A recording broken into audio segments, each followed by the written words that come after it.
Good morning. അപ്പോൾ ഇന്നത്തെ ദിവസം ഞങ്ങളെ വീട്ടിലല്ല, ചേച്ചീൻ്റെ വീട്ടിലാട്ടോ. എല്ലാവരും ആദ്യം നീച്ചു, അമ്മ നീച്ചു. അപ്പം നീ പോയേക്കാം. നമ്മൾ ഇന്നത്തെ ദിവസം തുടങ്ങേണ്ടതിന് ചേച്ചീൻ്റെ വീട്ടിൽ നിന്ന് കേട്ടോ. ഞങ്ങൾ ഇന്നലെ തലേദിവസം പോകുന്നത് എന്നിട്ട് ചേച്ചീൻ്റെ വീട്ടിലേക്ക് എന്താ വെച്ചാൽ കുറേ ദിവസമായിരിക്കും ഇങ്ങനെ വരണമെന്ന് വിചാരിക്കൽ തുടങ്ങിയിട്ട് അപ്പോൾ അങ്ങനെ വന്നതാട്ടോ. ആ ചെറിയ ചേച്ചിയും എല്ലാവരും ഒരു ദിവസം ഒരുമിച്ച് കിട്ടലില്ല.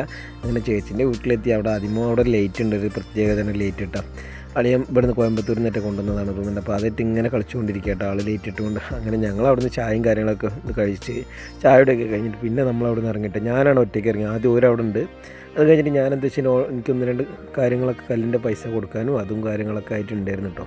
അതിന് ഞാൻ എന്തായിരിക്കും ചട്ടിപ്പറമ്പ് പോകേണ്ടതായിട്ടൊക്കെ ഉണ്ടായിരുന്നു. അപ്പോൾ ഞാൻ എന്ത് ചെയ്തു, നേരെ അവിടുന്ന് വണ്ടി എടുത്തിറങ്ങി, ഓട്ടോറിക്ഷ എടുത്തിറങ്ങി. ഞാൻ നേരെ എന്ത് ചെയ്തു, ഇത് ചെറുമുക്ക് പാടാട്ടോ. പാടത്തിൻ്റെ ഒരു പ്രത്യേകതയൊക്കെ കണ്ട് നേരെ കക്കാട് പമ്പ് പോയിട്ട് അവിടുന്ന് ഒരു കുറച്ച് എണ്ണ അടിച്ചുകൊണ്ട് നേരെ അവിടുന്ന് തിരിച്ചിട്ട് നേരെ നമ്മുടെ സ്വന്തം ആൾക്കാരിനെ ഇറക്കാനുള്ളവരോ എല്ലാവരും ഉണ്ടായിരുന്നു അവിടെ കേട്ടോ.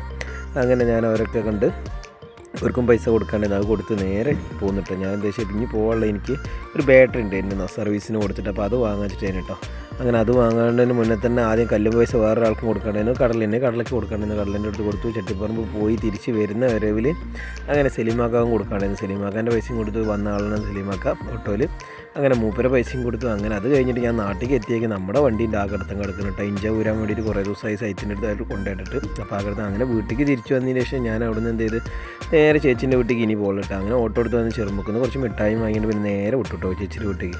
ഇനി കൂടുതലായിട്ട് നേരെ നിൽക്കണില്ല, കാരണം ചേച്ചിയുടെ വീട്ടിലെ റോഡ് മോശമായിട്ടാണ്. ജലനിധിൻ്റെ പൈപ്പും കാര്യങ്ങളൊക്കെ കയറി പൊതുവേ നാശമാക്കിയാണ്. എല്ലാ റോഡിൻ്റെ അവസ്ഥ അങ്ങനെ തന്നെ. ഇപ്പോഴത്തെ സിറ്റുവേഷൻ നമുക്ക് പറയാൻ പറ്റാത്തതുകൊണ്ട് അങ്ങനെ ഞാൻ വീട്ടിലെത്തിയപ്പോൾ ആദ്യമോ നേരെ പാഞ്ഞു വന്നുകൊണ്ടും ഓട്ടോമിൻ്റെ ഹാൻഡിൽ മരുന്നീൻ്റെ മിഠായി എടുത്തുകൊണ്ട് ആൾ പോയിട്ടോ. അങ്ങനെ എന്താ വെച്ചാൽ ഇപ്പോൾ സ്കൂൾ ലീവായത് കാരണം ഇപ്പോൾ എല്ലായിടത്തേക്കും പോക്കും വരവും കാര്യങ്ങളൊക്കെ ഞങ്ങൾ കൂടെ എല്ലാവരും ഒന്നിച്ച് തന്നെ കേട്ടോ പോക്ക്. എന്താ വെച്ചാൽ ഇപ്പോൾ ചേച്ചീൻ്റെ വീട്ടിലായതുകൊണ്ട് കാരണം ഞാൻ അവിടുന്ന് ഏതായാലും ഇനി വേറെ രണ്ടും പോകലില്ലല്ലോ. ഇനി എന്താ വെച്ചാൽ വൈകുന്നേരം നേരത്തെ ഇനി പോകണ്ടാവുള്ളൂ കേട്ടോ. അങ്ങനെ എന്തൊരു ചേച്ചീൻ്റെ വീട്ടിൽ പിന്നെ നേരമായപ്പോൾ കഴിഞ്ഞപ്പോൾ നമുക്ക് ഇനി ഭക്ഷണം വെച്ചാൽ അങ്ങനെ അളിയൻ വന്നു ഓട്ടോൻ്റെ മുകളിൽ വലയും കാര്യങ്ങളൊക്കെ ഇട്ട് വെച്ചിട്ട്. കാരണം എന്തായാലും പൂച്ചക്കയറിൻ്റെ പ്രശ്നം ഉണ്ടായിട്ടാണ്. അങ്ങനെ ചേച്ചീൻ്റെ ഉള്ളിൽ നെയ്ച്ചോറും ചിക്കൻ കറിയും ചിക്കൻ പൊരിച്ചതിന് കേട്ടോ.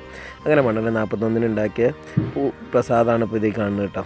വെച്ചെടുത്ത പ്രസാദം അതും കാര്യങ്ങളൊക്കെ അത് കഴിച്ചു. പിന്നെ നെയ്ച്ചോറും ചിക്കൻ കറിയും ചിക്കൻ പൊരിച്ചത് അതും കഴിച്ചിട്ട് ഞങ്ങൾ എല്ലാവരും കൂടി അങ്ങനെ എല്ലാവർക്കും പപ്പടം ഉണ്ടാക്കി കൊടുന്നു. അതും കഴിച്ചു. എല്ലാവരും നല്ല ഹാപ്പി ആയിട്ട് അവിടെ നിന്ന് ഭക്ഷണം കഴിച്ച് പിന്നെ ഏതാണ്ടൊരു വൈകുന്നേരം നേരമായപ്പോൾ അവിടെ നിന്ന് ഇറങ്ങിയിട്ട് നേരെ പോകുന്നത് രണ്ടാമത്തെ ചേച്ചീൻ്റെ വീട്ടിലേക്കാട്ടോ. രണ്ടാമത്തെ ചേച്ചീൻ്റെ വീട്ടിൽ അനുവിനോട് ആക്കി കൊടുക്കാച്ചിട്ടാണ് പോകുന്നത്. അങ്ങനെ ചേച്ചികളെയും ടാറ്റ എടുത്തിട്ട് അവിടെ നിന്ന് വിട്ടിട്ട് ഞങ്ങൾ നേരെ വിട്ടു. ഇനി രണ്ടാമത്തെ ചേച്ചീൻ്റെ വീട്ടിലേക്ക് തിരുവല്ലത്തേക്ക് നെണ്ണമ്പ്ര തെയ്യാല ഭാഗത്തേക്കാണ് പോകുന്നത്. അത് നമ്മൾ നേരെ കൊടിങ്ങി റോട്ടിന് അങ്ങനെ കയറി ചുള്ളിക്കുന്ന് വഴി കയറി അങ്ങനെ റിട്ടേൺ എൻ്റെ അമ്മായിൻ്റെ വീടിൻ്റെ അടുത്ത് കൂടെ ആയിട്ട് നമ്മളിങ്ങനെ പോയത്. ചുറ്റി അങ്ങനെയാണ് പോയത്. പക്ഷെ എന്താ വെച്ചാൽ നേരെ ഒരുപാട് ആയതുകൊണ്ട് അങ്ങോട്ട് കയറിയില്ല. അങ്ങോട്ട് കഴിഞ്ഞതിൻ്റെ മുന്നത്തെ ആഴ്ച ഞങ്ങൾ പോയിരുന്നു അങ്ങോട്ട്. അപ്പോൾ ഏതായാലും അവിടെ നിന്ന് നേരെ പോകുന്നത് ഞങ്ങൾ എന്ത് ചെയ്തു, നേരെ ഇവിടെ എത്തിയിട്ട് ബേക്കറിയിലെത്തി. അവിടെ നിന്ന് സാധനങ്ങൾ വാങ്ങാൻ വെച്ചിട്ട് ബേക്കറി ചെന്നപ്പോൾ അയാൾ ഒടുക്കത്തെ സ്ലോഗ് ഒരു സാധനം എടുത്തരാൻ ബേക്കറിയിലട്ടോ. അങ്ങനെ ചേച്ചീൻ്റെ വീട്ടിലെത്തിയിട്ട് പോണ വഴി തന്നെ ഒരു നായകനെ കണ്ടപ്പോൾ അവരാരും പോകാൻ മടിച്ചിട്ട് അങ്ങനെ ഇരിക്കുന്നുണ്ട്. അതിന് കൂളായിട്ട് പോയിട്ട് അതിനെയൊന്നും കാണാനായതുകൊണ്ട് അങ്ങനെ അവന് പോയി ചേച്ചീൻ്റെ വീട്ടിലെത്തിയേക്ക് ആദ്യമോന് ഉറക്ക ക്ഷീണം ഉണ്ടായിരുന്നു കേട്ടോ. അങ്ങനെ അളിയെടുത്തിട്ട് അവനിങ്ങനെ അവനെടുത്തുകൊണ്ട് നടക്കുന്നുണ്ട്. അത് കഴിഞ്ഞ് ചേച്ചീൻ്റെ വീട്ടിലെത്തിയപ്പോൾ ചിക്കൻ പാർട്സും ബ്രെഡും അടിപൊളി കോമ്പിനേഷൻ. നമ്മൾ പ്രതീക്ഷിച്ചില്ല അപ്പുറം എന്നിട്ട് അവിടെ ഉണ്ടായിരുന്നു. അതൊന്നും പ്രതീക്ഷിച്ചില്ലുണ്ട്. അങ്ങനെ ആദ്യമോനെ അതിന് പാർട്സിൽ നിന്ന് മുട്ടൊക്കെ എടുത്ത് ഞങ്ങൾ അവിടെ നിന്ന് യാത്ര പറഞ്ഞ് പോകുന്നു കേട്ടോ.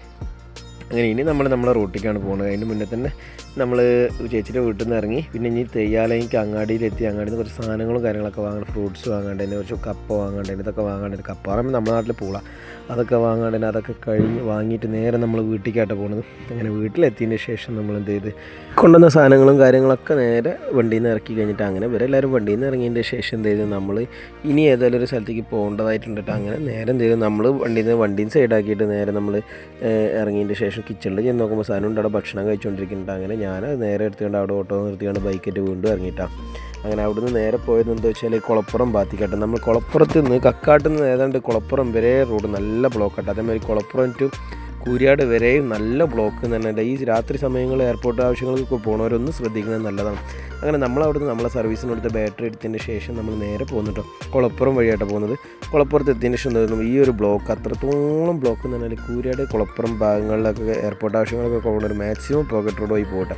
അങ്ങനെ നമ്മൾ നേരെ എന്ത് ചെയ്താൽ അവിടുന്ന് നേരെ വെന്നിയൂരെത്തി. വെന്നിയൂരിൽ നേരെ ഒരു താറാവ് മുട്ട പുഴുങ്ങിയതും പിന്നെ ഒരു ചുക്ക് കാപ്പിയും വാങ്ങി, പിന്നെ ഒരു താറാവ് മുട്ട സിംഗിള് ഓംപ്ലേറ്റും വാങ്ങിയിട്ടാ.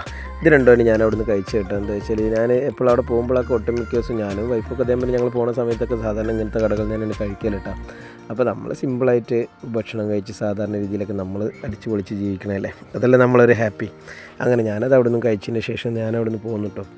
ഇനി നമുക്ക് പോകുന്നത് വേറെ റൂട്ടാണ്. നമുക്ക് പോകണമെങ്കിൽ നമുക്ക് നാട്ടിലേക്ക് വേറെ റൂട്ടിൽ കരിങ്കപ്പാറ റൂട്ടിന് എനിക്ക് പോകേണ്ടത്. അങ്ങനെ അവിടെ എത്തി നമ്മുടെ നാട്ടിലെത്തിയേക്കും നമ്മുടെ നാട്ടിൽ പ്രകടനമായിട്ടാണ് സ്ഥാനാർത്ഥികളുടെ റോഡ് ഷോ ഉണ്ടായിരുന്നു, റോഡ് യാത്ര എല്ലാം ഉണ്ടായിരുന്നു കേട്ടോ. അത് നമ്മുടെ ചിറ്റയങ്ങണർ ഭാഗത്ത് ജയിച്ച സ്ഥാനാർത്ഥികളാട്ടെ, UDF സ്ഥാനാർത്ഥികളാണ്. നല്ല സ്വീകരണം ഇട്ടിട്ടുണ്ട്. അങ്ങനെ അതിൻ്റെ ഇടയിൽ നല്ല DJ പരിപാടികളും പാർട്ടി ഡാൻസും ബാൻഡ് സെറ്റും ഒരുവിധം പരിപാടികളൊക്കെ നല്ല ഉഷാറായിട്ട് തന്നെ തകൃതിയായിട്ടുണ്ട് കേട്ടോ. അവരെ കൂടെ തന്നെ ഉണ്ട്.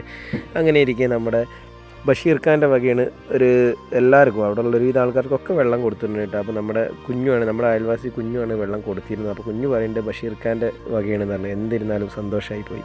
എല്ലാവർക്കും അവിടെ ഉള്ള ഒന്നടങ്കം ആളുകൾക്കൊക്കെ കൊടുക്കാൻ കഴിഞ്ഞിട്ടോ, സർവത്തായിരുന്നു കൊടുത്തിരുന്നത്. അങ്ങനെ അതൊക്കെ കഴിഞ്ഞ് ഞാൻ നേരെ വീട്ടിലേക്ക് എത്തിയപ്പോൾ നേരെ എന്ത് ചെയ്തു, അനിയ അവിടെ വണ്ടി നനച്ചുകൊണ്ടിരിക്കണേ. അങ്ങനെ ഞാനും പറഞ്ഞു, എടാ എൻ്റെ വണ്ടി ഒന്ന് നനച്ചു കേട്ടോ, കാരണം ഒരുപാട് സൈന വെള്ളം കണ്ടിട്ടില്ല. അങ്ങനെ എനിക്ക് പെട്ടെന്ന് നമ്മുടെ പ്രകടനത്തിൻ്റെ കൂടെ തന്നെ വെടിമരുന്നിൻ്റെ പ്രയോഗവും കാര്യങ്ങളൊക്കെ കാണാൻ പറ്റിയില്ല. വീട്ടിൽ നിന്നാണ് ഞാൻ കണ്ടത് ഒരു മിന്നായം. ഞാൻ എല്ലാ പരിപാടിയും കഴിഞ്ഞ് വീട്ടിലേക്ക് എത്തിയിട്ടുണ്ട്. ഞാൻ എത്തിയപ്പോൾ സമയം ഏതാണ്ടൊരു 10:30 11 മണിൻ്റെ അടുത്ത്. അപ്പോൾ നാട്ടിലവിടെ ലീഗിൻ്റെ പരിപാടിയൊക്കെ തകൃതിയായിട്ട് നടക്കുന്നുണ്ട്. നമ്മുടെ നാട്ടിൽ പടക്കം പൊട്ടിക്കലും ഭയങ്കര സജീവ പരിപാടികളാട്ടോ. അപ്പോൾ അതൊക്കെ കഴിഞ്ഞാൽ കൂടുതലായിട്ട് നിന്നിട്ടില്ല, അവിടെ ബ്ലോക്ക് ആയത് കാരണം വണ്ടി നിർത്താൻ കഴിഞ്ഞില്ല. അപ്പോൾ ഞാൻ അവിടെ നിന്ന് പോകുന്നു. വീട്ടിലെത്തി. ഇവിടെ അമ്മ ഉറങ്ങിയിട്ടുണ്ട്, ആദ്യം ഉറങ്ങിയിട്ടുണ്ട്. അപ്പോൾ എന്തായാലും ഗുഡ് നൈറ്റ്. അമ്മ ഉറങ്ങിക്കൊണ്ടിരിക്കുക. അപ്പോൾ എല്ലാവർക്കും ഗുഡ് നൈറ്റ്. ഓക്കെ.